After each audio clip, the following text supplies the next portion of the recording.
Welcome to episode 254 of Real Health Radio. You can find the show notes and the links talked about as part of this episode at 7, so the word all spelled out, seven-health.com/254. Before we get started, I want to mention that I'm currently taking on new clients. I specialize in helping clients overcome eating disorders and disordered eating, chronic dieting, body dissatisfaction and poor body image, exercise compulsion and over-exercising, and also helping clients to regain their period.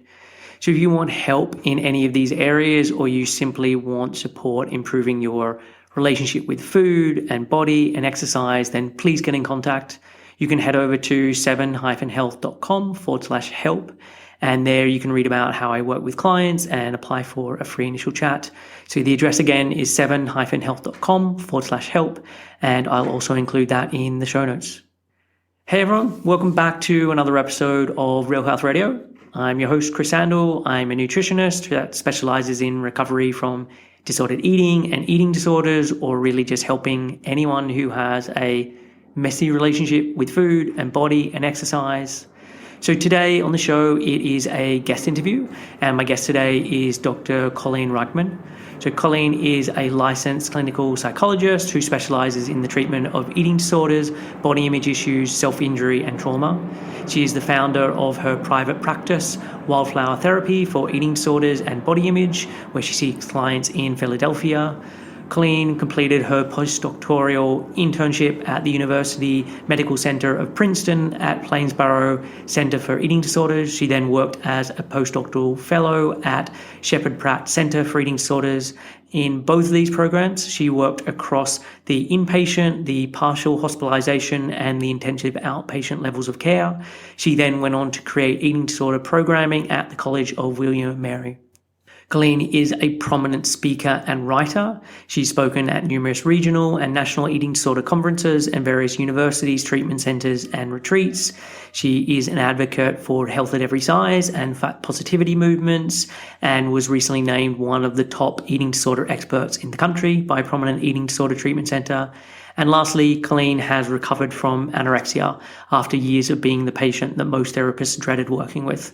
Her struggle with an eating disorder and subsequent recovery have led her to her passion of spreading awareness about eating disorders and helping others to heal. So I've been aware of Colleen for many years. I can't remember how I first came across her work, but I used to see her posts on Instagram before I came off social media. She, along with former guest Jennifer Rowland, have written a book called The Inside Scoop of Eating Disorder Recovery. So I reached out and asked her to come on the show so we could discuss it along with other topics. So as part of the episode, we chat about Colleen's eating disorder and recovery experience, how experiences as a child shape us, the power of life pulling us towards recovery, the pros and cons of the different levels of eating disorder care, understanding Amotivation and how to overcome it, the importance of person-focused therapy, harm reduction versus full recovery, Dialectical Behavioural Therapy, so what is it and how Colleen used it with her clients, acting as if and why this is important, getting in touch with emotions and what this can tell us, and the benefits of laughter. I really love this conversation. Colleen is very knowledgeable, but is also very easy to chat with. And if there wasn't a time constraint, I know we could have gone on for hours more. I will be back at the end with a couple of suggestions, but for now, let's get on with the show. Here is my conversation with Dr. Colleen Reichmann. Hey, Colleen, welcome to the show. Thanks for taking the time to chat with me today. Hi, thanks for having me. So you are a therapist and you specialize in eating disorders and have really worked in all levels of care. And this is something I want to be able to chat with you about today. You've also written an excellent book called The Inside Scoop of Eating Disorder Recovery. And I thought that could be helpful to chat about and use some of the ideas in it to have a discussion on. And I also know that you have your own history with an eating disorder. So I think it would be great to chat about your experience and how this has informed the work that you do. So really those are the kind of the three main buckets of things I want to chat about, and let's just kind of see where the conversation goes. But to start off with, do you want to give listeners a bit of background on yourself, who you are, what you do, what training you've done, that kind of thing? Sure.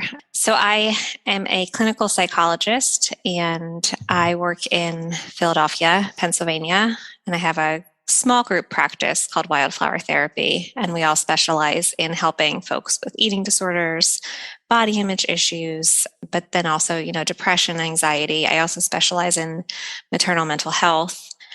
And let's see, I did my training in clinical psychology and then branched off into eating disorders towards kind of the second half of my doctorate. Went into it thinking I definitely don't want to work in the field of eating disorders, and then fell into it somehow. And it was kind of a passion of mine as soon as I started. So I ended up doing a focused pre-doctoral internship and then a postdoctoral fellowship, both on eating disorder inpatient units. And then now I'm an outpatient practitioner, and I live right outside of Philadelphia in the suburbs with my husband and my 7-month-old and my 2-year-old, and then our 2 doodles, 2 dogs. Nice. It sounds like you have a busy life. Yes, it's a little bit chaotic, but lots of fun. Yeah.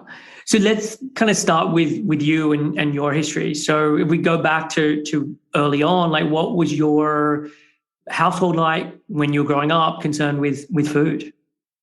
My household, it's interesting. I grew up with a lot of privilege.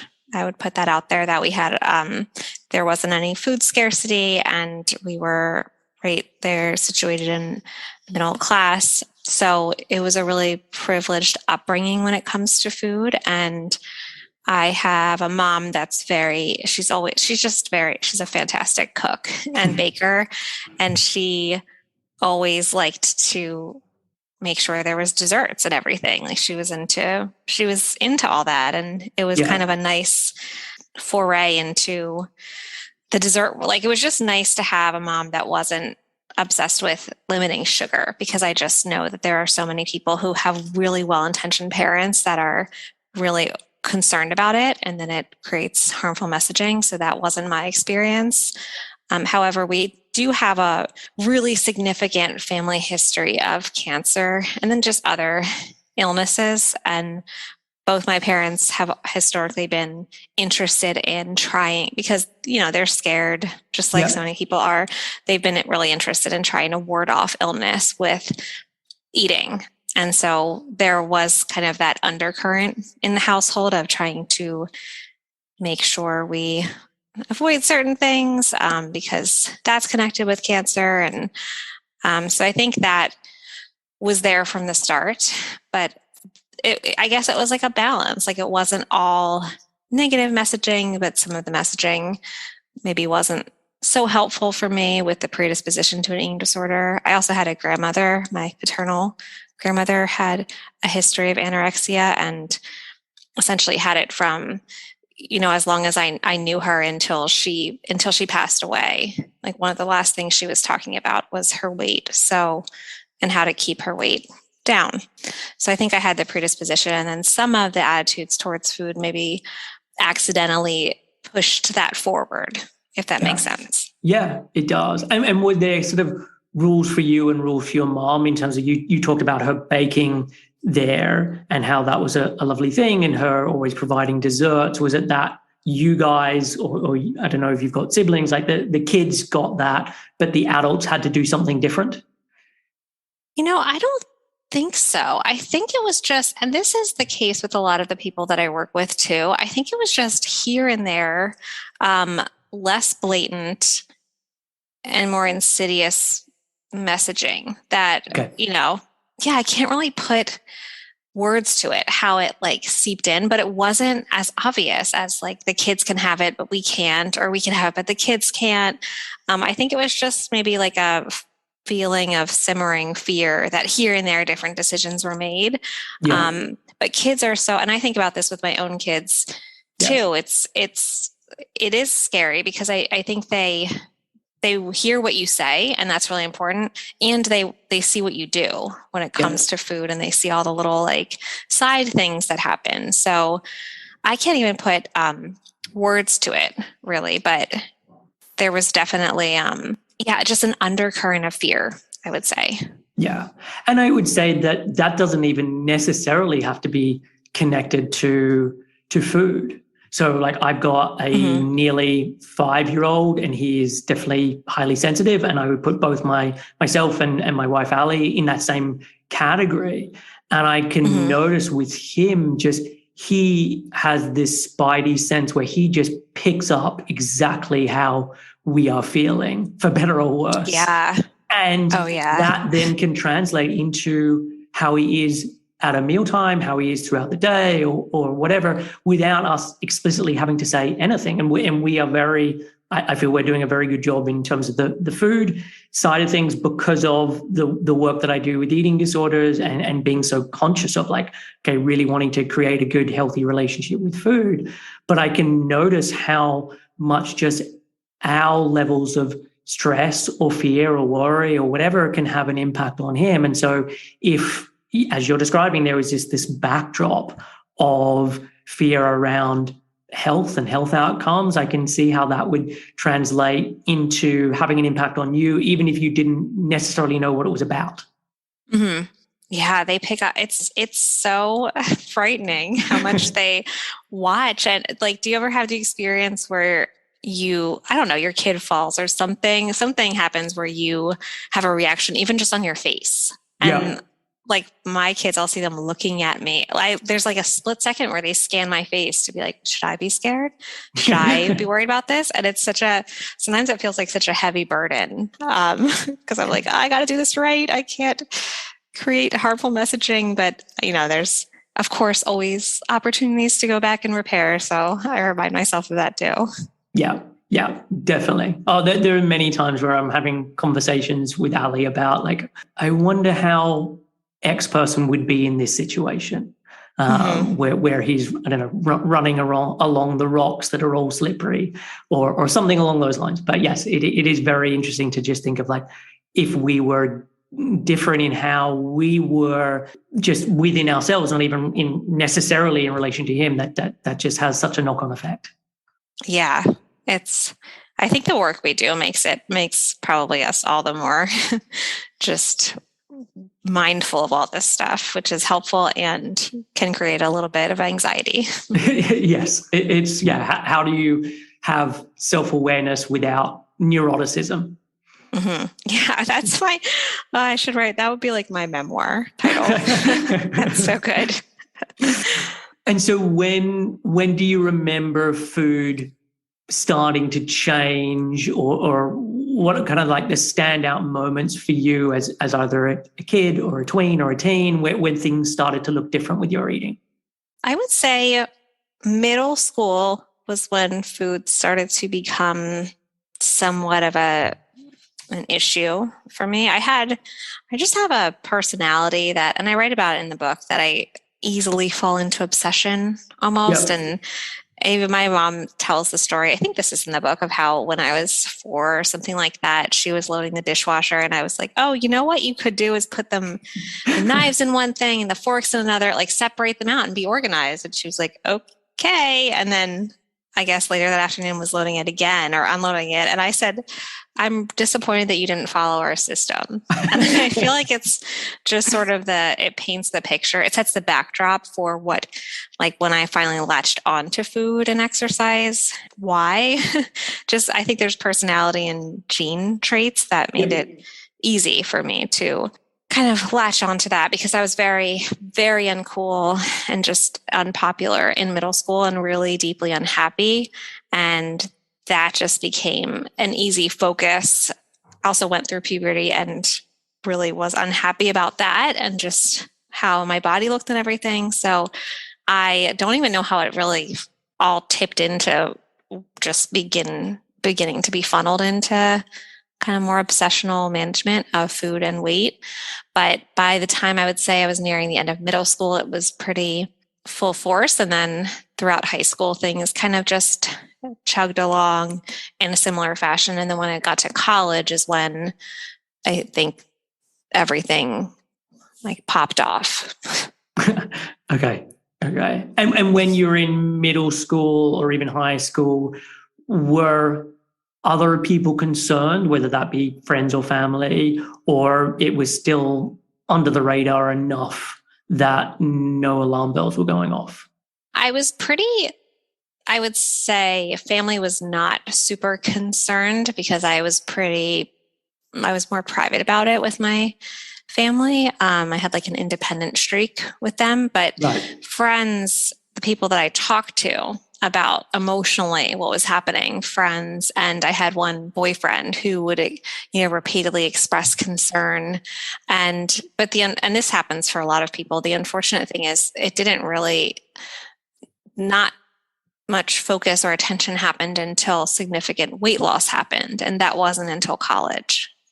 And so what changed at college, or talk about how that looked different apart from just the weight loss? Oh, college. I have such a passion for working with college students because I found it to be, especially the beginning, and that freshman year is probably one of the darkest years of my life. But I just found it to be such a hard time of life and such a hard transition. And I really struggled with it, like going away at 18 Yeah. and I think 18's young.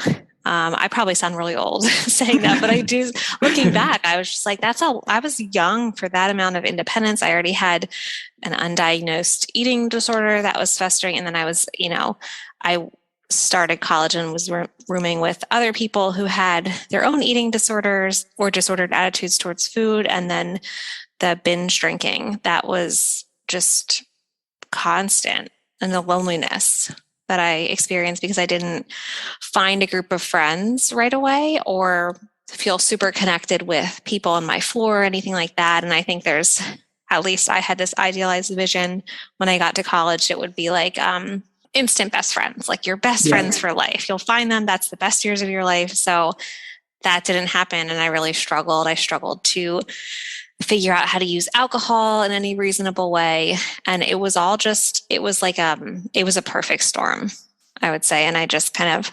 imploded almost immediately. Wow. And it's interesting, like when I think about my own self, my own history, and I haven't had an eating disorder, but I really struggled in high school, or what would be for you guys in the US, like middle school and then high school. And then college was actually a much better time. And in Australia, you don't really go away for college in the way that you do in the US. So I was still living at home, but I then left home then at age 21 and moved to the UK, and then have never gone back.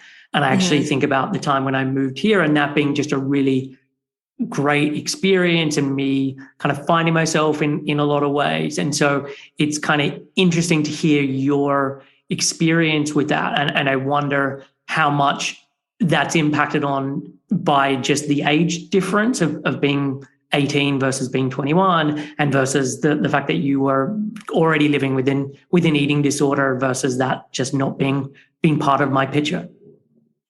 Yeah, see, to me, 21 sounds much more reasonable. And I say this to my husband, Joe, all the time. I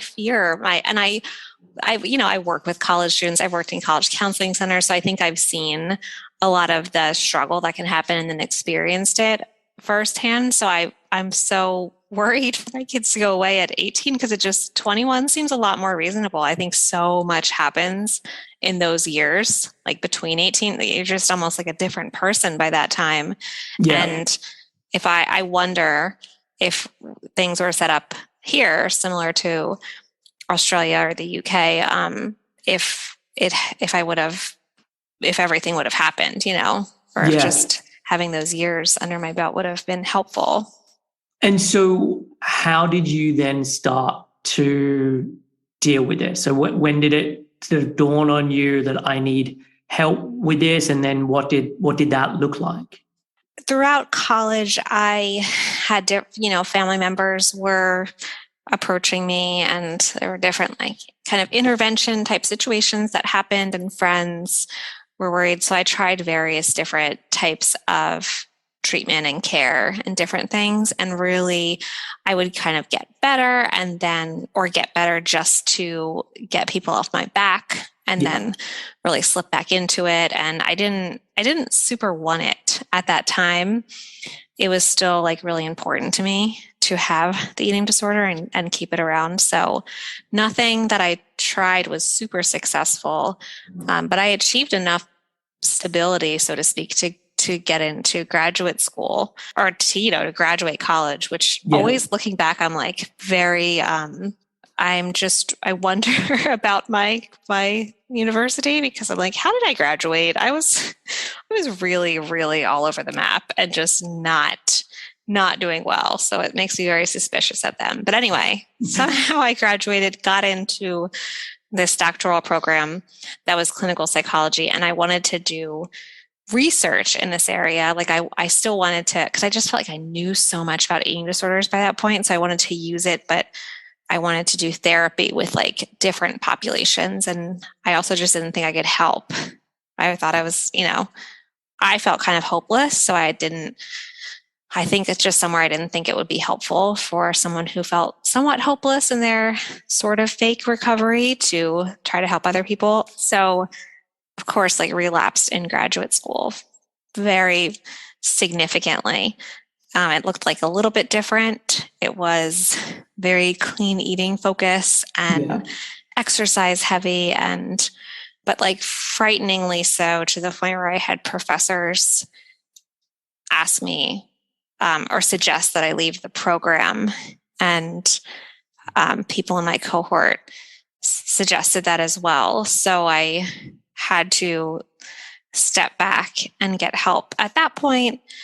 And then by that time, I had like a little bit of a taste of something in life that made me feel excited. And I think that was therapy. Like I had done, not with anyone who was struggling with an eating disorder, but I had started doing therapy with like kids or people with anxiety. And I realized like, I really want to be able to like live and do this, and I don't know, try. I want to try. And I'm so tired of being in this cycle. I'm so tired of being the person who, like, that's an identity, I think, the not well person. So that was really the time when I actually, things stuck. It just like clicked, and I did more work when it came to myself in recovery. And I just got better in a way that I hadn't all those other years and other times before. And then it kind of took off from there, my life and being able to do this work and everything. Once I felt really confident in recovery, I fell into giving people therapy who were struggling with body image. And then from there, a natural extension is eating disorders. And I just loved the work so much. Nice. And it's so interesting, like there where you said, I think doing therapy helped. I thought initially you were going to talk about therapy that you did on yourself. And really it was then the therapy that you were doing with other people, and realizing, I imagine, like I have value to offer, that I actually like spending my time in this way, that actually if I can get better, I get to do more of this. Like it in a sense, there was like, I now have something to recover for. Yeah, that's a good point. It wasn't, I had some therapists. I had one that I'm thinking of that really did get through to me and was kind of life-changing, but a lot of the therapy wasn't what helped me. It was essential, and it really got me started. But yeah, the finding a passion in life and finding relationships that were really meaningful. I also wanted to, when I was really young, I always wanted to be a mom. And then throughout those years in high school and college, I told everyone that I didn't want to anymore. I was really frightened of pregnancy and weight gain, obviously. And I just also had this idea, like, I can't have a girl. I'll be an awful mom to a daughter. Like that was really stuck in my head. And then finally, when I got to graduate school, something shifted. And I was like, I do want to be able to, I just wanted to be a mom. That dream came back, and it was all really helpful to me to have those like outside passions and dreams to work for. Yeah. And I do. I mean, it's one of the things that I'll often work on with clients is like what are the things in your life that are pulling you towards recovery? Like what would you like to be having more of that isn't connected to I want to be thinner or I want to eat healthier or whatever it may be, but like truly is lighting up your life, or connecting this to values work of, okay, let's look at what are your values and how they can be helpful in this regard. But I think it's a really useful way of starting to make that shift. Yeah, I totally agree. And it's one of the key, at least for myself. And I've seen it for so many of the clients that I now work with. It's a key factor in making some sort of, like, I think it helps people to I call it getting unstuck. Yeah. Like when it doesn't change behavior. It's not going to be the thing that changes that. It's something that helps you get unstuck. Yeah. And so you were starting then as a clinical psychologist and doing this throughout this. So what did you, like, one, like what area did you first think you would be working in? And then two, like, did your study of it as a psychologist and learning more about how the mind works and personality and all of those things, like how did that have an impact on your recovery? Yeah, I think I've always wanted to work with college students. Although when I was in graduate school, I think some of that stemmed from my own anxiety that I looked very young. So I was like, well, nobody outside of, no one's going to take me seriously. So I don't know if that was, but I was really passionate about that population and still am. But I also did work and really, really loved working with folks with schizophrenia. Okay. Actually. And that was something that I considered doing, like kind of really pursuing hard after graduate school. And all of it was important. I also worked specifically focused. I worked on inpatient units with women who had very significant personality disorders, specifically borderline personality disorder, and enjoyed that too. Like really loved that. But then when I started working with people with body image, and then kind of eating disorders were an extension of that, it felt just the most aligned of anything. And I think it's because I felt like I had this empathy chip, like something in me really understood. And I even heard supervisors, when I did my predoctoral internship or postdoctoral fellowship, supervisors who hadn't struggled with an eating disorder, but were working with this population, say things that would suggest that they were like annoyed from time to time. Like, I have like a real, this tragedy is happening in my life. And it's really hard for me to listen to these patients complain about eating a cookie.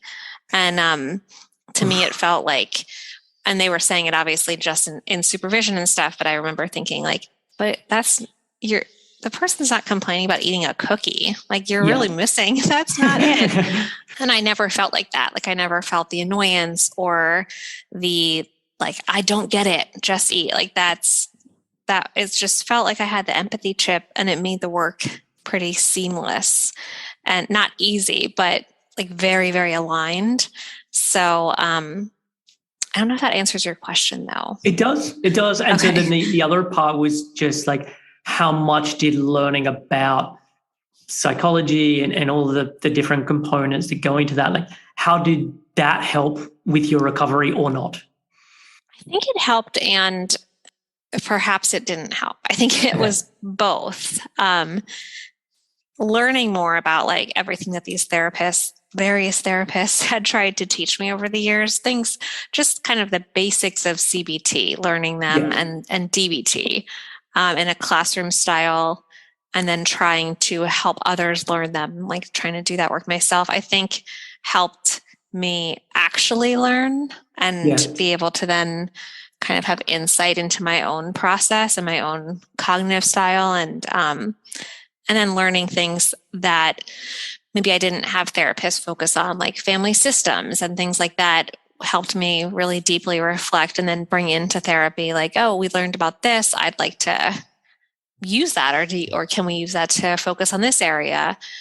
So it was all really, I think it was helpful in that way, just insight. And then I think on the other hand, this probably happens with a lot of people in graduate school, but I think there's the danger of becoming like overly identified with maybe mental health in general. And then if you have a niche area, and in that niche area is something that you yourself struggled with, I think it's easy to fall into like you are overly still identified with just eating disorders and kind of that I've seen, and I think it slightly happened with me at first. I've seen people go from being really in the eating disorder themselves to fully in, like, I am a therapist I am an eating disorders therapist. And it can almost become like another way to stay in the world, in that like eating disorder world, if that makes sense. Yeah. Yeah. So I think that's maybe how it hurt. Okay. And was there fear that getting into this work could be a trigger for you? And like, I know you said you kind of did baby steps to get in there. Initially it was body image stuff, and then it kind of went further along. But was there a point along that journey where there was, I don't know, a pause with you thinking, hang on, like, is this why? Should I really be getting into this? I would say I was really fearful until I started, I would say. And I think that's maybe part of the reason subconsciously why I didn't want to, because I was like, I had the fear like I won't be helpful. And then when I did get strong footing in recovery, I was like, maybe I'll be triggered. Maybe this won't be good. Maybe I won't be able to keep my grasp on recovery. And then it just didn't, I feel very lucky, but it's never felt that way for me. For whatever reason, I have never felt like super triggered in any capacity in the work on the inpatient units, at any of the levels of care. And I'm not really certain why, except for I don't know. I can't, because I've talked with a lot of clinicians who have struggled and felt triggered, and I really empathize with that and I think that's probably so tough. But I feel lucky that it hasn't felt that way for me. But yeah, I can't put words to why, except I guess I was just waited until the time was right for me personally. And that was a lot of years that I ended up waiting. So yeah. Yeah. And maybe it was like, one, just the slow pace for which you entered back into it. And two, as you said, maybe it's just dumb luck that some people for whatever reason are triggered and some people aren't. And we can all come up with the stories for why it's so, but actually in the same way as you kind of talked about the genetics having an impact when you were young and then kind of going from there, like, there isn't a good explanation for why not.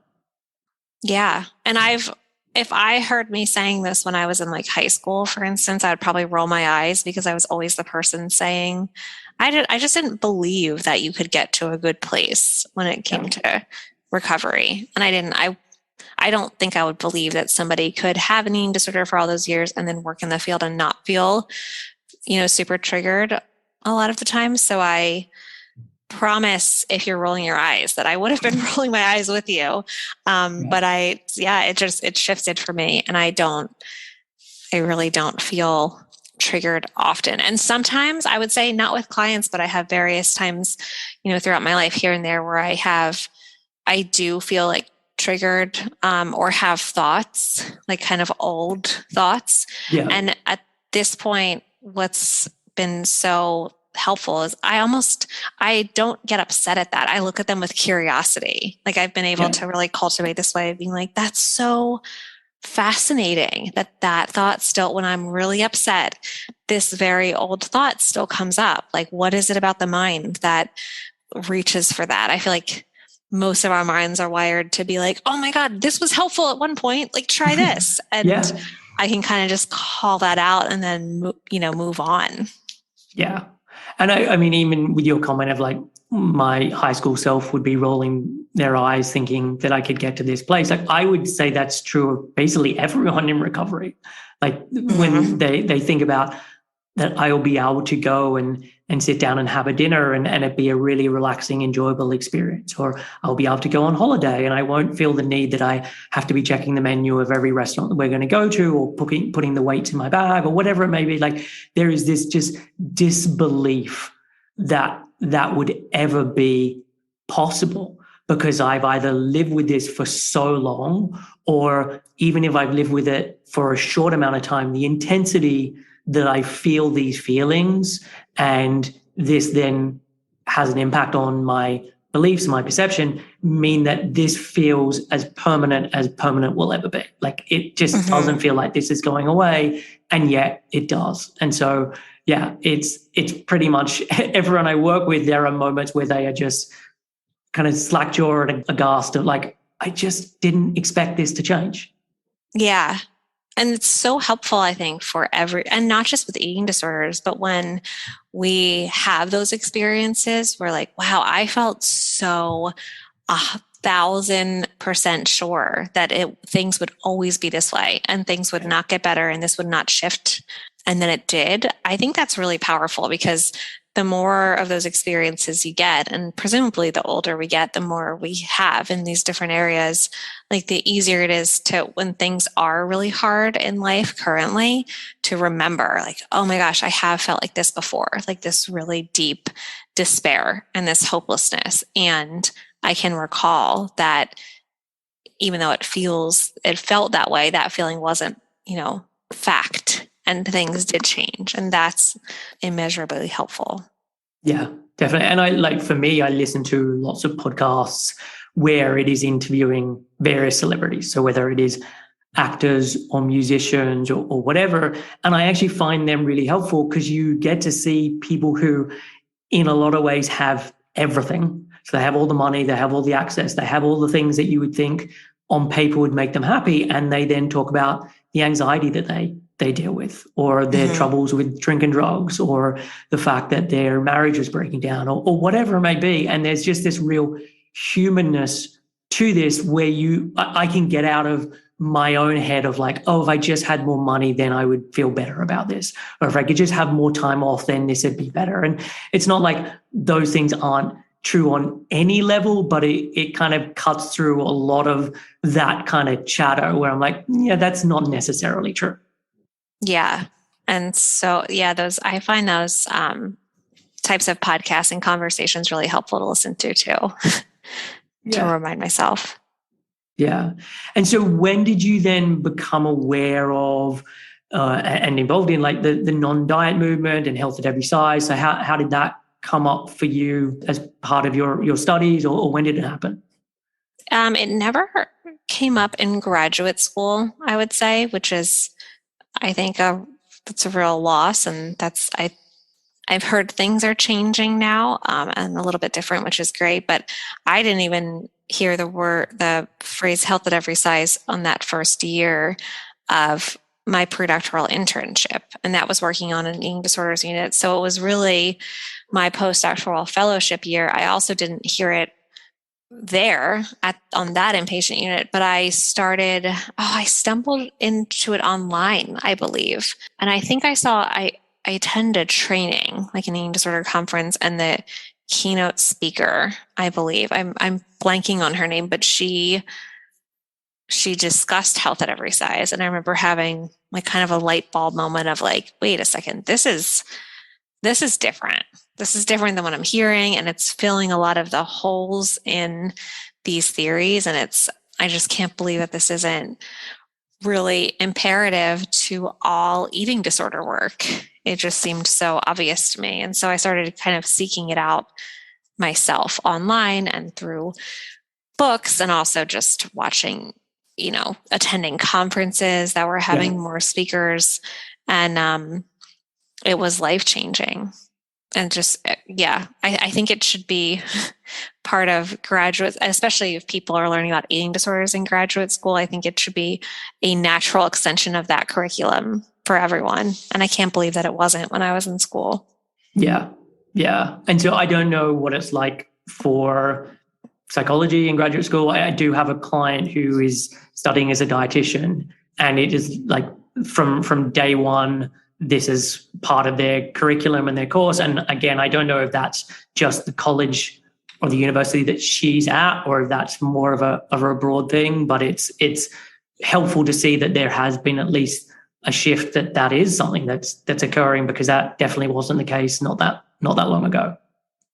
Yeah, that's so nice to hear. And I have heard that I have clients that are dietitians as well, that it seems like just more people in general are have heard of health at every size. Like it's not a totally unique term to people Yeah. at this point. Like I'll say it and like, yeah, I've heard of it.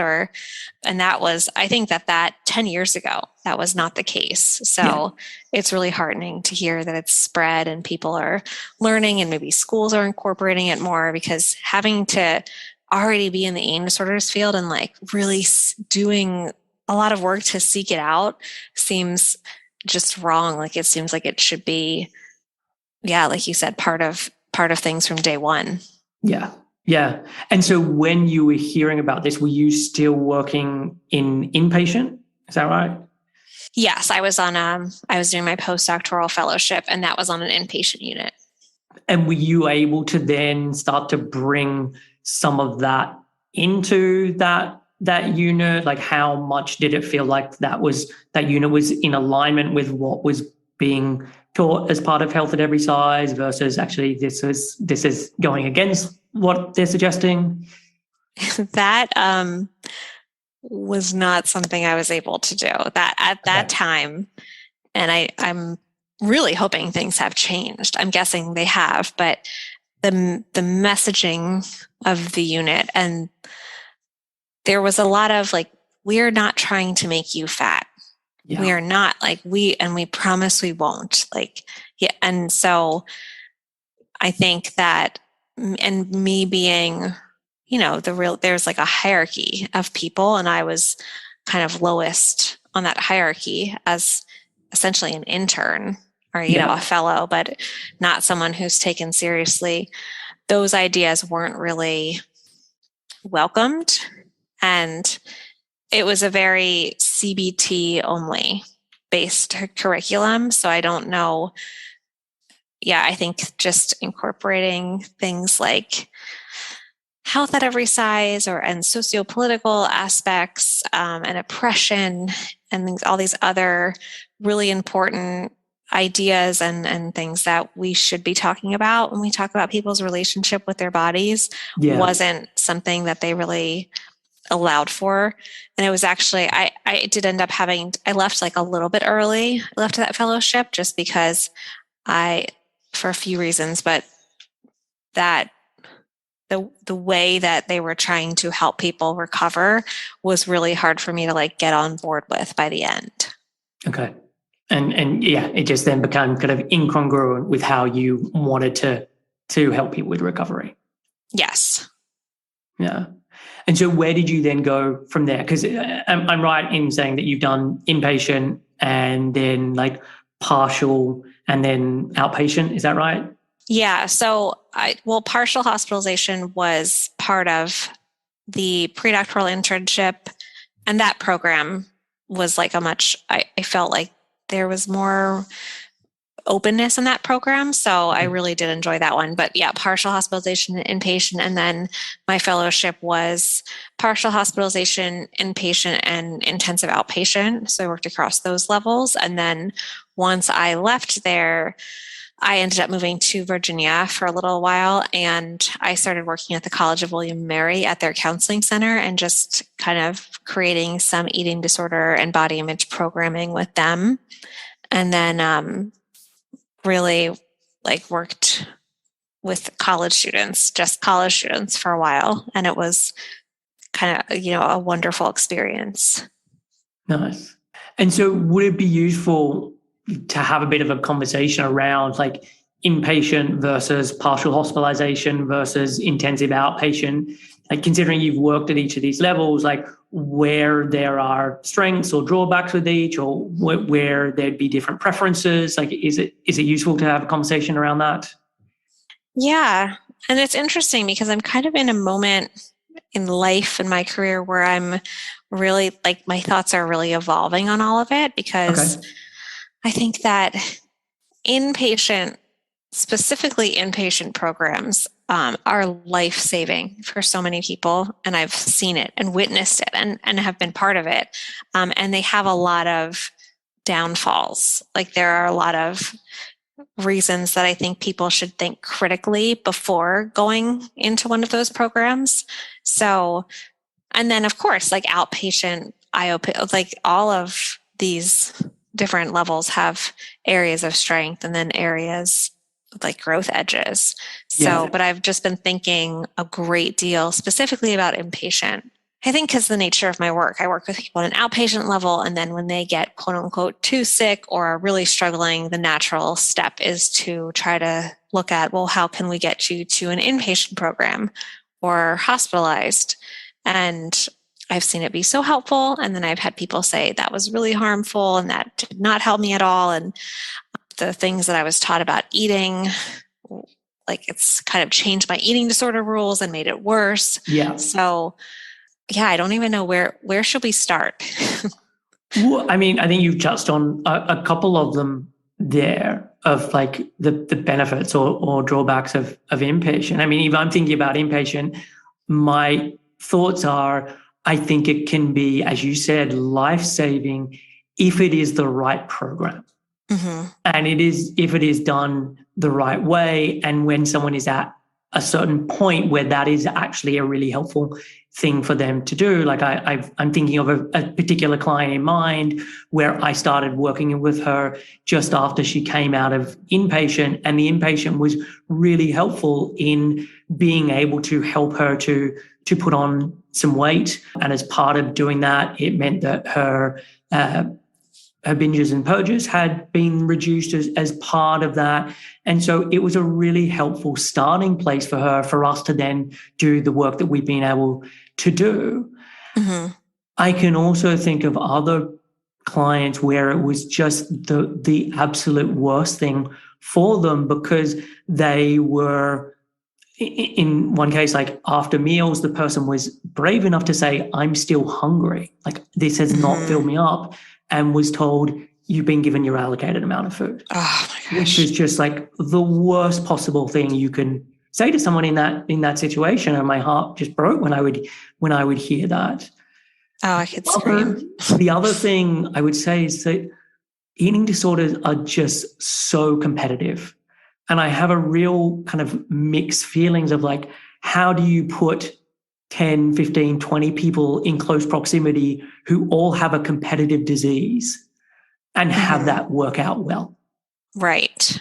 And that's the part that I struggle with a lot of, like, how do you do that without the vast majority of those people doing worse because of this experience?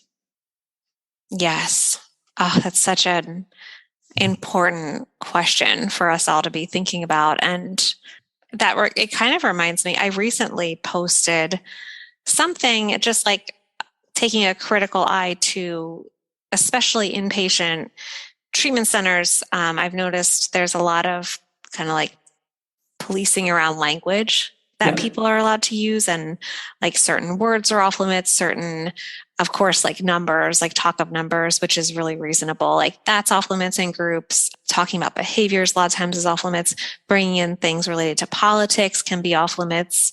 Anything to like trauma related can often be off limits. So I was trying to say, like, I wonder how we can have these groups and have them be a really healing experience, and maybe let go, like loosen our grip a little bit on trying to control language so much, and sort of instead try to convey trust, that we are trusting people to be able to hold difficult subject matter and use the words that they choose. And a lot of people responded saying like, well, people who currently work at treatment centers, which I appreciate this discourse. They said, this is great in theory, but this is a group of, a lot of times these groups are really struggling with feelings of competition with one another, or there's different, maybe people living in different body sizes who it would be hard for one person to call themselves, fat if they're in a smaller body, and say that's a negative thing. And for this patient who's actually in a larger body to hear that, like there has to be some kind of controlling of the language. I think that's so true. Like I can really see where they're coming from and see where I'm coming from in that post. And this is what I'm talking about when I'm saying I've just been thinking about it all more, because I don't have the answers, but I think a lot of what's happening on the units aren't working for some of the people. And then, like you said, sometimes it's literally life-saving and incredibly important. Yeah. Yeah. And I don't like, we're having a discussion where there is no silver bullet here. Like I don't actually have the answer because I really don't know what the solution is. Because as you said, like in a situation, I think there can be someone who actually has much more benefit by being able to speak more freely and to be able to articulate what they're feeling and what's happened to them. And for someone else hearing that story, that is a triggering experience. And I don't know what the solution is in that. Like, is it like, okay, well, then it's fine for them to go through that triggering experience and then they bring it up with their therapist when they then have their individual sessions. And it's then like, okay, cool, let's use this as a learning experience and we work through this and we're trying to build resilience. But where is the line between building resilience and like this thing has just now put someone back by months because that's just become such a thing for them. And so I don't know. And I think it's a really difficult thing to do. And it like there's a part of me that feels like if we could get a lot of the benefits from that are associated with going to inpatient in terms of having someone be eating more food, having that be kind of prepared for them, that taking away a lot of that decision making that then creates the cognitive load of having to make that decision themselves. Like if you could have that in more of a outpatient type setting, would that be more beneficial? And so, and I mean, like, I don't know how you create that. I don't know any of those things, but it's just like, that feels like you're kind of getting the best of both worlds. Right. And I've thought about too, like, and again, this is more imagining like a different world or something to all move towards in the mental health field, but more community care and how we could foster that and then create that for people so that, and even I think this also comes into play with, I guess this is a whole different area, but suicidality, when people are struggling with that, I think a lot of times therapists, we're trained to then say, well, time to go to the hospital or how to bring the hospital into that. Yeah. And I think there are some interesting conversations happening around more like abolitionist work when it comes to psychology and taking that the police and punishing hospitalizations out of the picture and then replacing that with community-based care, which is, again, it's more right now, it's like imagining what could be and what this world could look like. But I think there are a lot of parallels between those conversations and inpatient eating disorders units. Although I do want to say, I think they can be so important and so life-saving for some people, and they probably will always need to be in some form. Agreed. But I think it's one thing that we can probably agree on is one step that they could take that would be helpful probably across the board is not saying no if somebody wants second or somebody wants more. And like, I also have somebody who told me, oh, on this specific unit, I learned I'm only allowed to have like this percentage of an avocado. So that's all I put on my sandwich now. And it's like, no, I don't know why they're teaching you like to really be very scrupulous with your avocado. Like, I just sometimes wonder, why are we putting the same mindset onto people that maybe brought them into treatment in the first place? Like the really black and white rule-based mindset. It seems just not productive, Yeah. Yeah. Because like there's certain things like when we talked about before with people speaking more openly, like I can see both sides of like why it can be helpful, why it can be harmful. I don't understand the benefit of saying, okay, you can only have a quarter of an avocado. Like I don't understand what the upside of that is for any human being, let alone someone who is recovering from an eating disorder. So like that definitely to me is nonsensical. I mean, the other one I would say is, and I think this is really common, is like setting very low weights as a target weight as okay, now you are recovered, now let's do maintenance. Like that's one of the other things that I think is very problematic that I see often. And this isn't just restricted to inpatient. This can happen at outpatient as well. But I know that it does happen a lot in inpatient facilities. And I think that number then gets stuck in someone's head. That then is seen as the well, if I'm at this number and I still feel relatively the same as I did before, like, why would I stick around here? I should just go back to what I was doing before, because it just basically teaches someone like, this is as good as it's going to get. And it's basically the same as it was before. So yeah, just go back to doing what you're doing. Yeah. And to me, that's also, doesn't it feel like sometimes the height of hubris to think we know, like, oh, this weight, you will be safe and psychologically different. Like, bodies are so intricate and they're different and individualized, and we can't, I don't know that we should, I know, and I'm not a dietitian, so I shouldn't really speak too much on this, but the focus on weight in general, I think, could be loosened a little bit somehow at these places, and the ceilings and floors for weight. And, I've worked on units where they really insisted that people don't see their weight, and that worked for some and really didn't work for others. And I've worked on one unit where they insisted everybody looks at their weight to desensitize themselves each morning to the number. And again, I've worked for some. Yeah. Honestly, it did. And then there were people who were really horrified by that and asked over and over, like, I don't want to see it. I don't want to see it. And to me, it just seems obvious. Like, that's not, like, let's pick the battles and let's have it be individualized. And if people want a vegetarian diet, I've worked on places where that wasn't allowed. And that doesn't seem, I don't know, like, there seems like there's a lot of not individualized treatment that's happening, and that's hurting people, I think. So I could go on for days. Yeah, but I think this then touches on with, like, on your site, you say that I'm person focused, and I do person focused therapy. And I imagine that is a lot of what you're talking about here. Like, let's have a conversation with the person I have in front of me and figure out, what does recovery look like for that individual? What is the best things that we can do for that individual, where this is a collaborative approach? Right. Like, what do you want? And I think that's where harm reduction can come into play too. Like, there's benefit in that idea of offering people harm reduction, because it's kind of like, what do you want for your life right now? What do you want to be different? And how can we help you work towards that? How can I help you in this moment?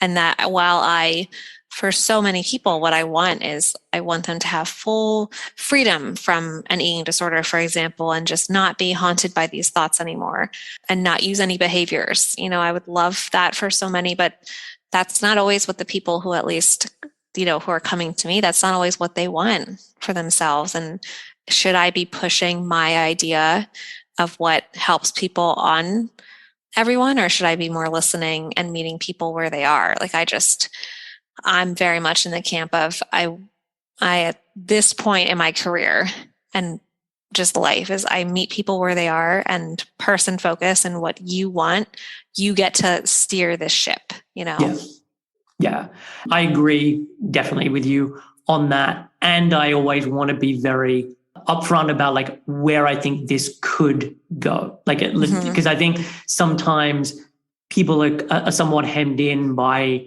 the amount that they can believe recovery could occur. And so like they may feel that the best that I could ever hope for is harm reduction. And if that's what they want to work towards, we can do that. But I also want to be like an advocate of, like, there is more on offer here that we can work towards. Like, because I think if I don't say that, I fear that maybe no one's going to say that to them. And that idea is never going to have a chance of taking hold. And so I want to at least be someone who is telling them that there are other possible options on the horizon. Right. And this is where I do think the idea of, like, just not being black and white with all, like, this was really hard for me. I would say at the beginning of my career, I was just still stuck in black and white mindset with all of it. Like, either you are for full recovery, or you are for giving somebody like hopeless messages, like, we're just going to help you survive, or we're going to, this can never get better. And the longer I've been in the field, and the more I've tried to think about everything, and just the more I've done this work, I've realized that that's kind of the beautiful thing about something like harm reduction, is that it's really an art. Like there is an art to saying, if you want to exist with this kind of, still having this behavior and, keeping the eating disorder in your life, so to speak, I'm here to help you live the most meaningful life and the most aligned life while you do that. And I am going to always be circling back to,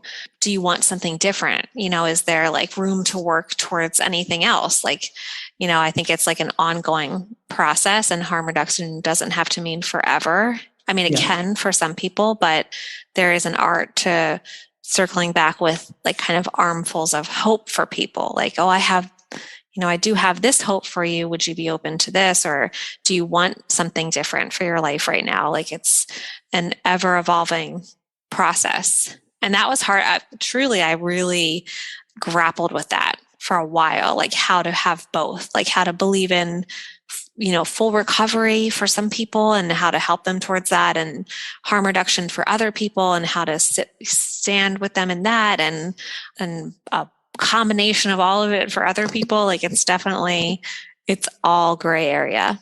Yeah, it really is. And it's like, even when you're just talking about that, I can think of, there are points where someone tries to do harm reduction and everything they tried doesn't actually make any difference. Like they're in such a state that there needs to be more of a change for them to get any kind of benefit. Otherwise, it is simply just like moving the chairs on the Titanic. Whereas for someone else who is typically further along with the recovery journey, I can see how harm reduction can work in a sense, and they can still have a meaningful life, even if that's being impacted in some way. But there are times where I'm like, I don't like harm reduction for you to actually notice a benefit is going to take more of a change than you were maybe willing to do right now. And so, it can often just feel like it's not getting very far. Mm-hmm.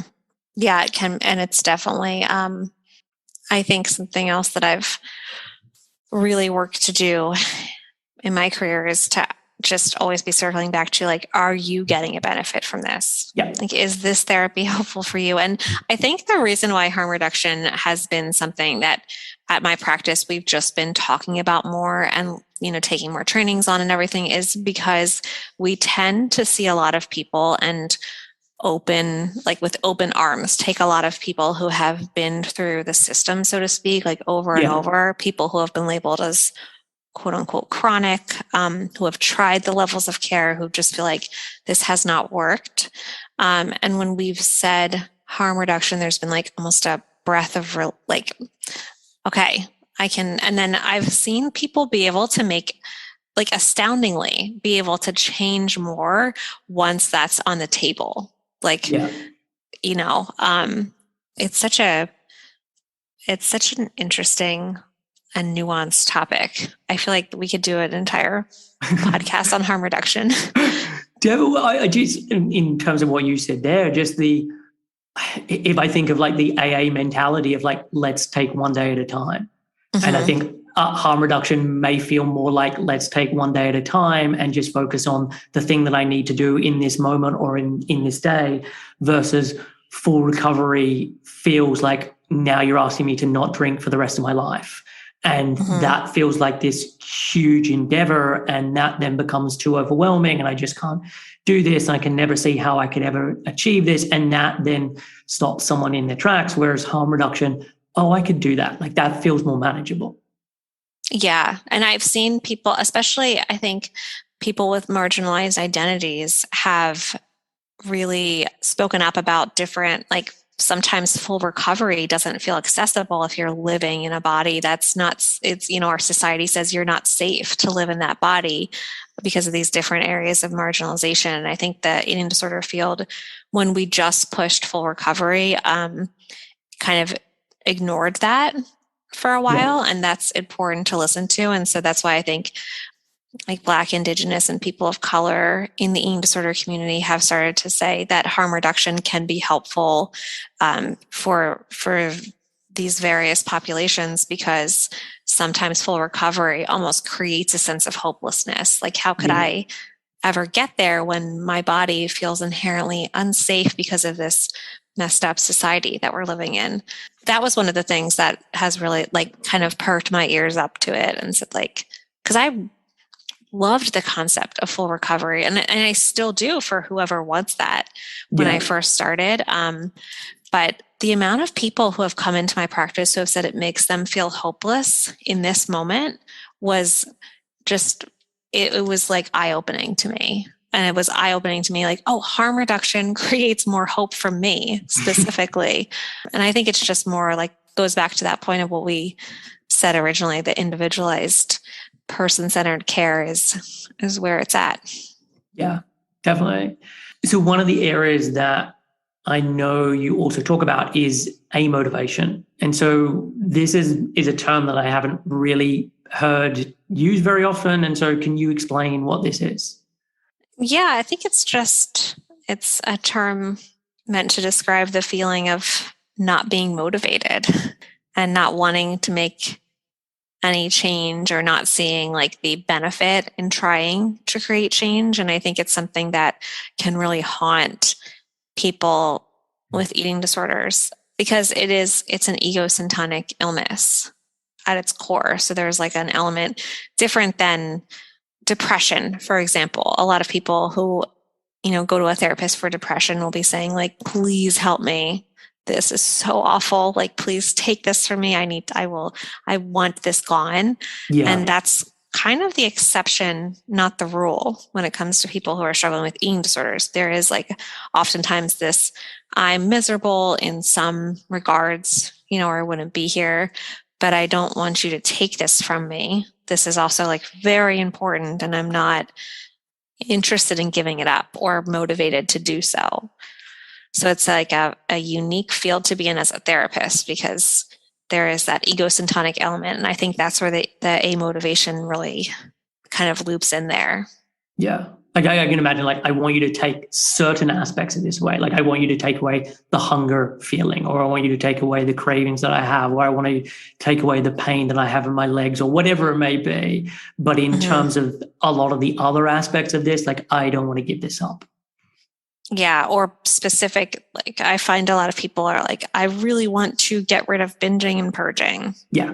Or purging or binging, but not necessarily restriction. Or I do want to get rid of basically the eating disorder behaviors, but I don't want to gain weight. And I still want to be able to very, very carefully micromanage my weight. So it's just different. And I think that's because a lot of people don't want to work in the field of eating disorders. And I think that's because this creates a challenging dynamic, especially like, between clinician and client, or clinician and patient. I think it can feel, for some people, it can start to create like an us and them feeling, or like, you don't want to do this and I'm making you do this. And that's challenging for sure. Yeah. And so if this is coming up in a session with a client, like, how do you deal with it? What is your approach? And I know there's probably going to be lots of different things, but give some examples. I think that motivational interviewing is incredibly important. And I also think that can really align with harm reduction, by the way, because motivational interviewing is like a really, in my opinion, respectful way of approaching these changes that somebody maybe does want to make, or is too scared to, or needs like a little bit of a nudge to start making. I think it's really helpful for people with substance misuse. And I've seen it be incredibly important for work with people with eating disorders. So there's so many different ways to go about it, but it's really just conversations with people where you are like kind of artfully offering them ways to reflect and ways to think about, like, why are you here, and what changes, like, what's holding you back from making the change, and what what are the pros and cons to staying the same? What are the pros and cons to changing? Like there's going to be both for each of them. Yeah. And it's like a very, in my opinion, nuanced way of conversing with somebody to try to help them instead of you telling them, this is what you need to do. This is what I want for you. It's a way to help people move towards making decisions that create change on their own. Yeah. Yeah. So again, coming back to that like collaborative approach and kind of taking like is it Socrates? I'm blanking on the term. Socratic questioning. Yes. Yeah, Socratic questioning of, just like, and let's look into that more, and let's look into that. And just like, so you're kind of getting further and further and further down to understand how someone's come to a certain way of thinking, or what are their motivations, or what's driving it, and not done in any other way apart from just like, I want to understand this better, and I want us both to understand this better so we can figure out what's best here. Yeah. Yes, I want us both to understand this better, and I want to, again, meet you where you are, and whatever changes like we arrive at, you should be the director. Like you are the person who gets to make the final call, and maybe the change is just so small, and it's a fantastic place to start. Like the smallest little change I am so on board with that. Yeah. And so I know you also have trained in and used dialectical behavioural therapy with clients. And I've covered CBT on the show before, but I haven't spoken about DBT. And so, it'd be useful to just have a bit of a chat about this. And it's not something that I have any real experience in, or at least in a formal sense. So can you explain what DBT is? Yeah, it's a type of therapy that it is very similar to CBT in certain ways, in that there's an exploration of the, connections between thoughts, feelings, and behaviors. Yeah. And the thing about DBT is that it loops in, the idea of dialectics is foundational in it, which is this idea, when I've referenced gray area, that's kind of what I'm referencing, like holding two seemingly opposing truths that are both true, like holding those at once and looking for the gray area and nuance, instead of, it's kind of moving away from black and white extremist thinking and learning to look for the gray area, appreciate the gray area, hold competing truths at once. And it focuses on these 4 different pillars. So there's interpersonal effectiveness. So essentially your relationships, emotion regulation, which is kind of self-explanatory, distress tolerance, which is like emotion regulation, but just more skills to tolerate emotions when they're at their peak levels. And then mindfulness is also incorporated, which is very different from CBT, but it's Marshall Linehan, who created DBT, was influenced heavily by Eastern philosophy, and so incorporates mindfulness practices and coping skills that utilize mindfulness. That's incorporated throughout DBT curriculum. Okay. And with CBT, like when I think about CBT, a lot of my focus is much more on the B, so the behavior part of it. And I'm quite a believer that people don't sort of think their way into acting differently. They act their way into thinking differently. And it's not to say that the cognitive side and exploring that side isn't important, but I do think that it in a lot of ways, when I'm doing this, it's like then in service of some kind of action taking as part of it. Like, is that the same with the DBT? Like you're talking about the interpersonal effectiveness or the mindfulness or distress tolerance or emotional regulation or any of those things, but it's then like, okay, and then how do we put this into practice? Yeah, I think that's the behavioral aspect is pretty important. And a lot of it, because there's a lot, DBT was initially developed for people with borderline personality disorder, and Marshall Linehan has that herself. So she talked a lot about and incorporates a lot about how to change behaviors that are harmful to ourselves and others, and surf urges and things like that. And I think there is an emphasis on that, the idea like nothing changes if nothing changes, which is so important. But a little bit different than CBT, in my opinion. There's more like, there is a lot of cognitive, like, well, let's focus on pausing in the moment before acting. And then there's sort of like skills, like, let's literally look at the pros and cons of this action. Like, let's examine this together and not decide one way or another, but just focus on pausing, urge surfing, just taking the moment between stimulus and effect, or, whatever it's called. And living there for a little bit and examining the cognitive, and then hopefully behavior change is involved in that after you do that. Well, I mean, I would even say that everything you've described there is a behavior change. Like to then say, okay, I'm going to pause and I'm going to notice my internal experience here, or I'm going to notice the thoughts that come up. Like that, in a sense, it can be part of the behavior change, and there can then be a further behavior change after that based on what is gleaned from that. But I do think that you're then teaching someone of like, okay, how do I, in a sense, like learn mindfulness skills that I can then use in this challenging moment? Yeah. Oh, I totally agree. And that the idea of like the moment between stimulus and response and changing how you interact with that moment and what happens there is it's just beyond powerful. And I think that's CBT, that's DBT, that's people who make changes in any behavior all around the world. That is such an important piece of it. Yeah. Yeah. Is there anything you would add just about that little piece in terms of this is what I've noticed can be really helpful with clients, or I'm regularly talking about this aspect? Because I kind of agree with you that real little moment can make such a difference, but I just wonder if it's useful for us to kind of linger here and comment any more about it. Yeah, I think that there's so many different things that work for so many different people, but the idea of lingering in that moment and then checking in with your body is really helpful. Like, what's your breath? Like, what's my body telling me right now? What do I notice about physiological sensations? What's my pull? Like, what is the thought? What's the urge right now?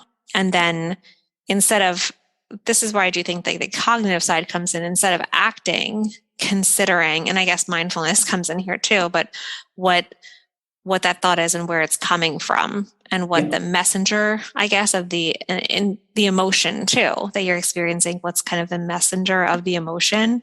And all of it's really, this takes an incredible amount of practice in my experience, but it's kind of what I was referring to at the beginning when I said, when I have random thoughts and urges now, instead of just acting on them like I would in the past, I've really cultivated a practice of pausing and considering, like, oh my gosh, where is this coming from? That's so fascinating that my brain still does that. I think this is my brain being like, you are so upset and so in distress right now, and I just want to help you. Like, so this has worked in the past. You want to try it again, and appreciating that for what it is, and then not acting on it, like choosing to act in a different way that's more long-term helpful is, that's like life-changing. Yeah, totally. Well, I think that the kind of bit that is at the heart of what you're describing there is just like curiosity, of just like, isn't this curious? Like, isn't this interesting that thought has popped into my head? Like, what does that tell me about this situation? And sometimes it's just like, it tells me nothing about this situation. Like, it is just a completely random thought and I need to move on with my day. And other times it's like, no, okay, that is really interesting. Okay, maybe I didn't get enough sleep, or I do need to pause and go and grab a snack, or I have been thinking about that thing that my mom said and I really need to get back to her. And like, it can just be quite sort of enlightening, but it's only enlightening when you kind of take it the next layer down. Like, it's not the surface level response, but more like, okay, what is this now pointing to? Yeah. And it can be so, like you said, multifaceted, and it doesn't have to mean anything about like that moment. Like, it can mean like, oh wait, like I've noticed this just in the past 7 months after having my daughter, like, oh, you know what this means, I think, is that I'm very sleep deprived. And things have historically gone, I'm not a person who's functioned super well with sleep deprivation. And I think things would feel very different if I had more sleep right now, or if I had a glass of water and just was able to breathe and sleep. Like, it doesn't have to mean anything super, like deep, for lack of a better term, about the actual thought or the emotion. It can mean exactly what you're saying. Just different coping skills and different like little changes would be helpful right now. Yeah. Yeah. And it's also really obvious when having kids. Like I notice this with my son. There's times where I'm like, okay, there was this impulsive behavior or something that just kind of come out of nowhere. And some of it I'm like, okay, I can understand that this thing has happened or that thing's happened. I can really trace it back. And then other times I'm like, he just got hit with an emotion. And that just kind of in a lot of ways came out of nowhere. And maybe it is connected that he didn't have enough sleep the night before or whatever. But I also think of myself, like there are days I wake up and I'm just like, meh, just don't feel as good. Or there can be afternoons where that happens. Or there can be days where I feel really great, even when everything's really shitty around me. And so I think sometimes as humans, we're just hit with things that really don't make sense. And it's about kind of having the discernment to be able to figure out, okay, is there some very obvious cause and effect connected here and then I need to look into, and other times it's like, I just need to move on. Yeah, I totally agree. And I think with what you said about with your child, have you heard of gentle parenting? I don't know. I've got so many parenting books that Me too. I've listened to and all that. So it's undoubtedly come up, but I don't know specifically what gentle parenting refers to. It's just, I mean, it's similar to, responsive parenting. And it's a lot of the conversations around it. I really love a lot of what people who advocate for that parenting style say. But one thing that I find dangerous is that it's this idea that every reaction from your child is because of like an unmet need. That's, and so it really, I find people that I work with, like parents, getting very much caught up in like, like they're crying, so I'm not meeting some deep emotional need. And I think, to me, and this is why I do love DBT, by the way, but it's because we are all so prone to black and white thinking and being like taking something and being like, this is it. Like it's either this or this. And really things can so often be like an unmet need for our kids. And just like us, sometimes they're just experiencing like more of a random wave of emotion or woke up on the wrong side of the bed, and it doesn't need to involve incredible digging and exploration. Like there's the and both is so important for eating disorders, for parenting, for basically everything in life. Yeah, totally agree. And I think there's so much of an overlap there between what happens with an eating disorder. And so often in recovery, clients will say like, I can't believe I'm still having this thought, or that this thing came up for me. And again, like sometimes it's worth like, hey, let's really explore it. And other times we do a little bit of exploring and it's like, it just happened. It's just, there is no deeper meaning to this. Thoughts think themselves. You are a witness to those thoughts. And that's kind of the end of it. Yeah. And I will often talk with people about like the thoughts, and it's not that they don't matter, but so you can have really scary thoughts or very like thoughts that are very disturbing. And this happens with people with OCD a lot. And they don't necessarily mean much, like they don't have to mean something deeper, and it's kind of like the behavior and the action that really matters, like stemming from them. Again, that sounds like super reductive, and that's that's probably oversimplifying it, but there is something to not attaching huge significant meaning to every single thought, or else that's like a recipe for a lot of discontent and a lot of anxiety. Yes, agreed. So let's talk about your book, so The Inside Scoop of Eating Disorder Recovery, that you co-authored with Jennifer Rowland. And just like, how did that book come to be? See, that book was brewing in my mind for like years and years. And it's a good example in my life of resilience and not like I have so many rejection letters from book agents and publishing companies. I must have 30 plus like letters saying like not for us right now, and that was when I was trying to do it on my own. And then Jen and I have been friends for some time, and I mentioned to her, like throughout the process, I had mentioned to her, like, you just can't, it's not working. Like nobody seems to care. And one person even said to me, like, something like, why would somebody pick up your book when the book next to it says like the diet that will change your life, an easy, like one-step solution to happiness? Like why would somebody pick up your book when they could pick up the one that says like, just change what you're eating and like restrict this and you will find happiness. And I remember just sharing that with her and feeling really defeated by it all. And she said, she like kind of floated the idea of, well, what about co-authoring it? And what about these changes? Or what about if we took it in this direction? And I love writing, and I don't love, what would the word be? Like networking and things that Jen is like fantastic at.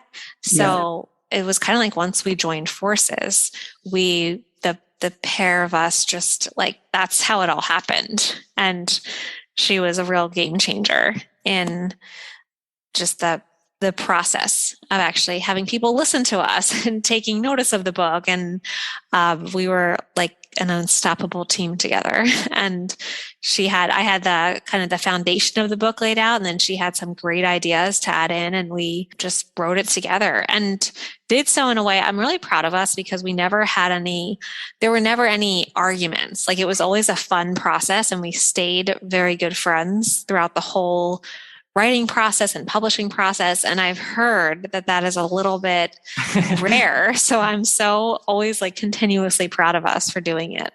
Nice. That is good. And I think I'm probably more like you than like Jen. I like writing and networking, not so much. Yeah, she's so much better at all of that than I am. She's like so much. I really prefer to like sit behind my computer and just write alone in a room and be like, hope someone reads it. Like, see what happens. So I think it'd be useful just spend the remaining time that we have just going through certain parts from the book. So one of the ideas you talk about is acting as if. And so, do you want to explain what this is? Sure. It's kind of related to what you were mentioning before with behavior change, and then thoughts and emotions can change. But it's the idea that you take action even if it doesn't feel fully aligned. And even if like your body is, a lot of things in you are screaming that this is wrong, it's taking the action that long term is what you've decided will help, is what you want for yourself, and will lead you towards the path of maybe longer lasting peace. And it's like it's put in a very simple way, but it is hard. It's a lot of times it's kind of the basis for like behavior modification for depression, behavioral modification, or like kind of making yourself do something when you're feeling very depressed has been research proven to, in and of itself, help with depression. Like the most simple example is getting out of bed. A lot of times when you're deeply depressed, that does not feel like something you want to do. It's actually really, really hard to do. And doing that or forcing yourself to see someone and have like some sort of social connection after the fact, like longer term, that is much more helpful to you, most likely, than sitting in bed.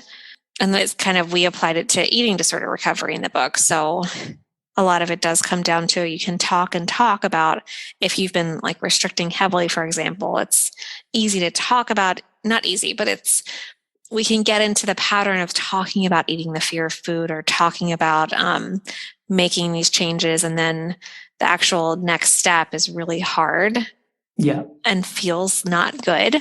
But it's the push to take that step anyway and eat the food, and then not use a behavior, just like do the thing, act as if that's the aligned action, because it likely is, and then just continue to do it. It's kind of like a pattern breaking cycle. Yeah. And I would say like the reason I like this and wanted to talk about it is because in the beginning, so much of recovery feels like a leap of faith. Like I do this action, I feel more uncomfortable. I feel like I'm worse off from doing this. I don't see any positive benefit from doing it.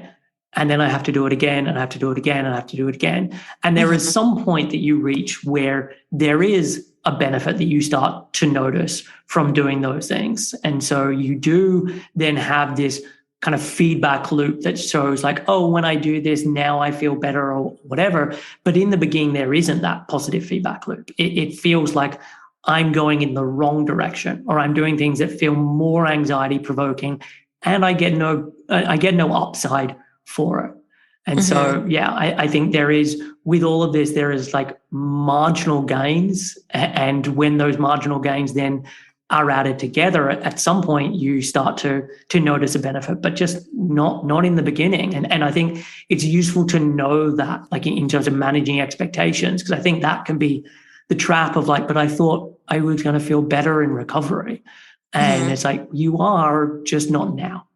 Yeah. And there's a quote that I think I put it in the book about recovery feeling like frostbite, that it hurts more. It's saying like, as you thaw from frostbite, first you're frozen and then you're thawing. It hurts obviously a lot more than when you were frozen, and you kind of have to go through that where it hurts, even more sometimes before you start to feel the relief. And the CBT, like the kind of older way that I would and still do explain it to people, is if you're like, my best example of this is I had a very obsessional relationship with waking up very, very early and going to the gym quite religiously at one point. And to break that, I had to like ignore the time. When that time came in the morning, I had to over and over kind of like surf that wave and just sit there. And it was kind of,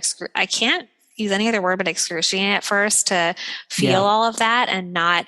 But what was happening was I would start to get the anxiety of not going when I was very much in the eating disorder, and it would rise and rise like this cresting wave of like distress and anxiety. And then I would interrupt it by just like, okay, I'm going to get up and go. And then that will bring it down. So I never had the experience of having it rise and crest and eventually fall without me doing that interrupting. So it often takes like doing that, like watching it rise and fall on its own or without using your behavior many times before it starts to feel better. But it will eventually feel better if you just kind of like act as if and stay the course. Yeah, definitely. And I mean, that kind of ties into something else you talked about, which is an analogy that I love with like your eating disorder voice is similar to that of a dictator. And obviously when you're starting to do things that go against what the dictator wants, they get louder and angrier. And so things appear worse to begin with, because that's in a sense what's going to happen with a dictator. Yeah. Like they don't just, when you start disobeying or making changes, they're not typically like bullies or dictators don't just slink away like, oh, okay, the change is, this person's changing. They're going to get mad at first and to get, even louder. And it does feel like that. It feels like it hurts even more. And so that's why I truly can appreciate why so many people want to turn back and do turn back at this beginning stage. And I hope we try to make it clear in the book that there is like research to show and personal experience, like lived experience shows that if you continue and you stay the course and you continue doing these actions, that distress won't always be there. Like that will change.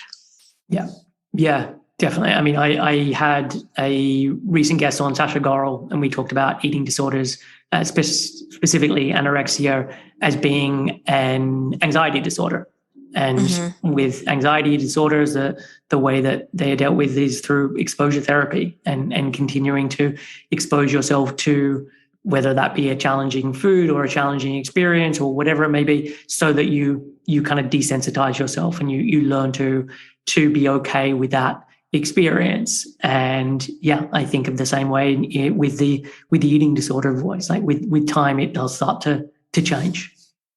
Yeah, I totally agree. And I think that exposure element is pretty imperative if someone does want things to change, like you were saying before. That's very necessary to have that repeated exposure.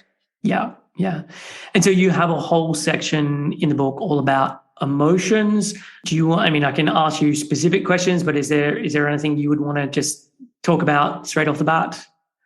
I think that's probably one of my favorite sections in the book, because we talk about them like, emotions being messengers, and they are there for a reason, which I was really well versed in my younger days in not listening, like numbing emotions and running away from them and using all sorts of fantastic techniques to get away from them.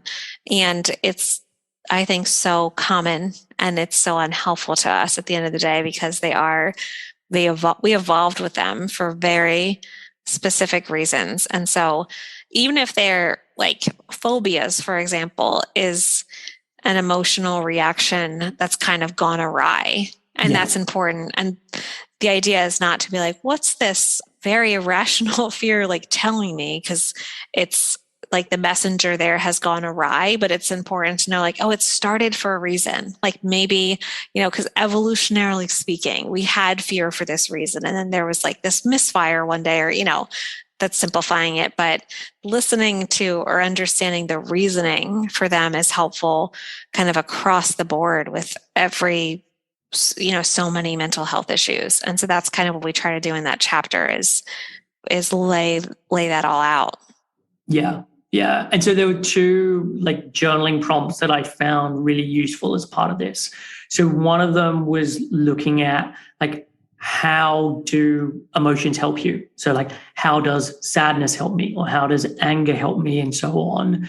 And then adding in an extra bit of like, my eating disorder has impacted on my ability to feel sadness by, or my eating disorder has impacted on my ability to feel anger by. Yeah, I just thought that was a really nice way of starting to explore emotions. Thank you. I swear that should be taught in schools. Like we should, along with like algebra and, all this stuff that we might not even need at the end of the day, there should definitely be classes on, this is what this emotion sort of tries to show you, or this is the evolutionary basis for this emotion. And so, how do you experience in your body? How do you know when you're feeling it? What's it trying to share with you? How do you know when it's maybe like misfiring? I think that should all be taught in schools. Yeah, I am completely in agreement with you. I think school should be much more about like, how do we create human beings who can be in this world and be like forces for good in this world, as opposed to just like, here is how you learn to speak French or whatever it may be. Yes. Yeah. I so agree. And then the other journaling prompt that I really liked in this section was, if I wasn't constantly thinking about my food and my weight, I would likely be thinking about blank, which would leave me feeling blank. And just starting to explore like, what is this doing for me? What is this helping me to avoid, or what is the kind of the upside that I get from staying in this position? Yeah, that one came from actually that one therapist that I mentioned back in the day I remember she asked me that, like, I don't know if maybe just hypothesize, like if you weren't thinking about all this all the time, what might you be thinking about? And I was like, a lot of stuff that I don't want to think about, a lot of stuff that leaves me feeling like X, Y, and Z. So that was kind of a pivotal question for me, I would say, in therapy. So I definitely wanted to incorporate that. Nice. And for you personally, like, how did you then use that? Like, was it a pivotal moment where you were like, okay, I am actually starting to explore some of those things. I'm going to do some journaling about this, or like, what did that look like in terms of it being helpful? It wasn't, that's an important thing that I should emphasize. It was not pivotal in the moment. Like it was Okay. of course, like wow, like there are a lot of things and then it wasn't an immediate like, and I'm going to start to explore this, or I'm going to like bravely venture into it in therapy. It was like yep, definitely don't feel like looking into that, or now it was like this eating disorder works really like very well for I don't like thinking about this stuff. So it took like years after that for me to begin to, but it was a seed planted in my mind. And I think that's a lot of what therapists do and what they can be helpful with is planting seeds. And maybe the next therapist then gets to like help the person grow. I always say that, have you heard about how bamboo grows? No. Okay. What a random question. When I started this podcast, I did not think I was going to be asked this question today, but go for it. Bamboo, apparently, you can fact check this, but what I've heard is that you plant the seeds for a bamboo and like a year goes by, nothing happens. Another year goes by, nothing happens. 4 years go by, nothing happens. And then on something like the 5th year, it will shoot up out of the soil or the ground and grow like several feet very quickly. And so with therapy and with eating disorder work for myself, and then for a lot of the people I work with, I think of those years where it feels like maybe nothing's happening, or you're falling down and getting back up and like falling down instantly again. It's kind of like bamboo, like things are happening underneath. You just can't see the breakthrough yet. And your bamboo hasn't shot through the soil yet, but things are still happening. Like you are not wasting your time. Yeah, I really love that as an analogy. And even if it turns out not to be true, like I think the whole, like if you put a frog in water and then slowly turn it on and boil it, it will not jump out. Like that's actually not true, but I think it's a really useful thing that you can talk to people about. And so, yeah, even if this bamboo thing turns out to not be true, I like that as an analogy.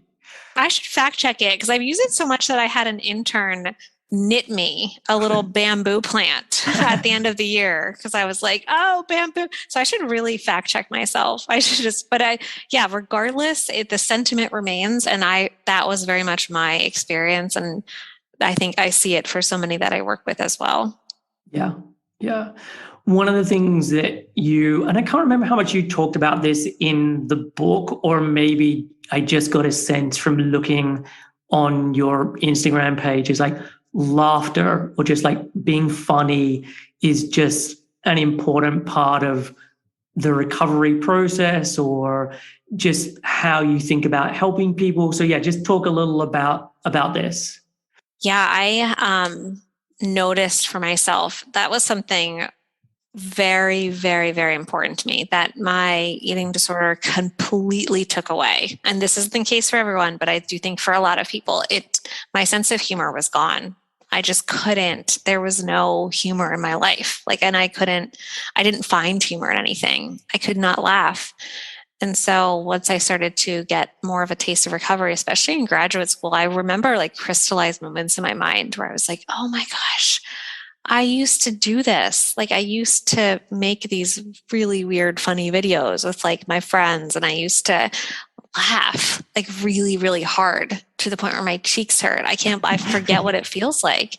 And so now I do think it's important. That's always something that I want to keep in my life. And it's another research proven thing. Laughter's so helpful for a lot of us mental health wise. And we begin to laugh in infancy for a reason. Like it is very much an interpersonal, effective tool. Like it's important. And so I think when it comes to recovery, when it comes to being a therapist, when it comes to being a human outside of my therapist identity, I find laughter to be one of the most important parts of life. Yeah, I agree. And I will often use it as a yardstick with clients where you can see that they are laughing more easily, they are smiling more easily. Like there is just obvious that improvements are happening, or they'll say, oh, like my partner was just saying that I'm laughing a lot more, or that I'm telling more jokes the way that I used to, or something along those lines. And I do think that can be a really useful indicator. And even just with the way that I am with clients, like I will, where it's appropriate, I will be funny or try and bring in laughter or whatever, because I think this can be very heavy work. And I think that laughter is kind of useful in terms of like, yes, this is serious, but I also want to see the non-serious side of this. Like there is something really valuable in doing that. Yeah, and looking for like the lightness and Yes. and you know what I think is like a peak functioning human, in my opinion, is when you are able to use like humor and laughter and have it not be mean. Like I Totally. think about this often, like, and I think that's where therapy, it takes like a lot, it's like an art, because so much of humor can be like a little bit cruel, or that's a lot of it for certain people. So if you can use humor, especially in the therapeutic sense, or just with yourself or other people, and it's not mean and it's truly funny, like that is peak human experience, in my opinion. Yeah, I would agree. Are you a big movie fan? Like this was the impression I got from looking at your Instagram and looking at the kind of funny, jokey videos that you would make, that you must be quite into movies. I am into movies. That's one of the sadness of parenthood, is that I haven't been able to watch movies as much, but I've always loved movies. My brother is like a huge movie fan, a huge horror movie fan, and he's also very into comedy. So yes, I love movies. Nice. Well, look, Colleen, this has been a really wonderful conversation. I'm just so glad we got to do this. Where should people be going if they want to find out more about you? If they're looking to find out about therapy, you can go to my website, which is colleenreichmann.com. And then just for my musings or little like tidbits of recovery advice or humorous things, you can look on Instagram, which is Dr. Colleen Reichmann. And I have a Substack if you're interested in essays about motherhood, which humor enters that a great deal as well, which is musings from a mama. I think that's it. I have a Facebook, but I'm not really active on it. And then my email is colleenreichmann@gmail.com. Okay, perfect. Well, look, I will put all of those things in the show notes. Is there anything we didn't cover that you wanted to mention? I don't think so. I'm really appreciative of the conversation. So thanks for having me. No, it was my pleasure. So that was my conversation with Dr. Colleen Reichmann. She's doing incredible work helping those with eating disorders and body image issues. And so I hope you enjoyed this conversation. So there are two recommendations that I want to make, and they are somewhat interlinked. So the first is a book called Bittersweet by Susan Cain. So Susan Cain is also the author of Quiet, which is a book about introversion that I read a number of years ago and loved. So the subtitle for Bittersweet is How Sorrow and Longing Make Us Whole. And I'm going to quote the blurb for the book. Bittersweetness is a tendency towards states of longing, poignancy, and sorrow, an acute awareness of passing time, and a curiously piercing joy at the beauty of the world. It recognizes that light and dark, birth and death, bitter and sweet are forever paired. End quote. So Bittersweet is a book about the emotion of bittersweetness and how really in a world that tries to push endless positivity, there is value in being bittersweet. And there's actually a large overlap between high sensitivity and this emotion of bittersweetness. And so it feels relevant for many clients, as so many of them identify as highly sensitive. I identify as highly sensitive myself, and I found it just a really helpful book in the same way as I found Quiet a helpful book, where it kind of gave a vocabulary and an understanding to introversion and the power of introversion and how helpful that can be. I think the book does the same here for this feeling of bittersweetness that can sometimes feel maligned, but actually has some real power. and it's beautifully written. I think Susan Cain is a fantastic storyteller. She's also the narrator of the audiobook, and so very enjoyable to listen to. So I highly recommend checking it out. It's called Bittersweet by Susan Cain. The next recommendation is a documentary, and it's called Roadrunner, and it's all about the life and death of the chef Anthony Bourdain. And I remember reading Kitchen Confidential, Bourdain's book, in 2003 or 2004. It was shortly after arriving in the UK, and I just really loved it. And it was this book that really catapulted Bourdain on a new trajectory of life. Like, he was at that time in his 40s when it came out, and he was a chef who was barely making ends meet and was living paycheck to paycheck. And this book then led to him being on TV and having multiple travel shows that ostensibly were about food, but over time became less and less about food and more about people or the places, and was just him then for the next couple of decades nearly traveling the world.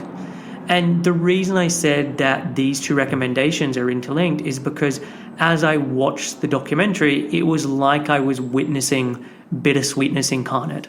I would hear Bourdain have conversations, and it was like he was using statements pulled straight out of Cain's book. And for Anthony Bourdain, this went much further than bittersweetness. And he was a recovering heroin addict, but someone who simply channeled what was heroin addiction into other addictions and other behaviors.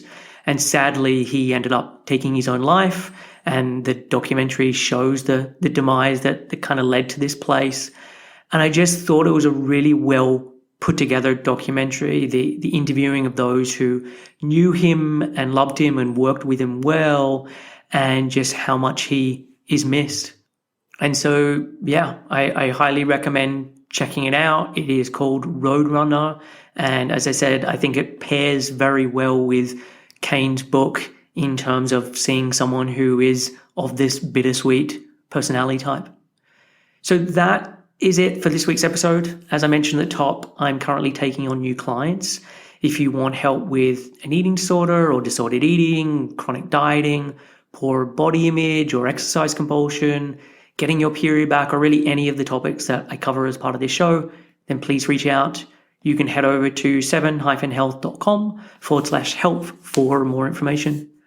I will be back next week with another episode. Take care, and I will catch you then.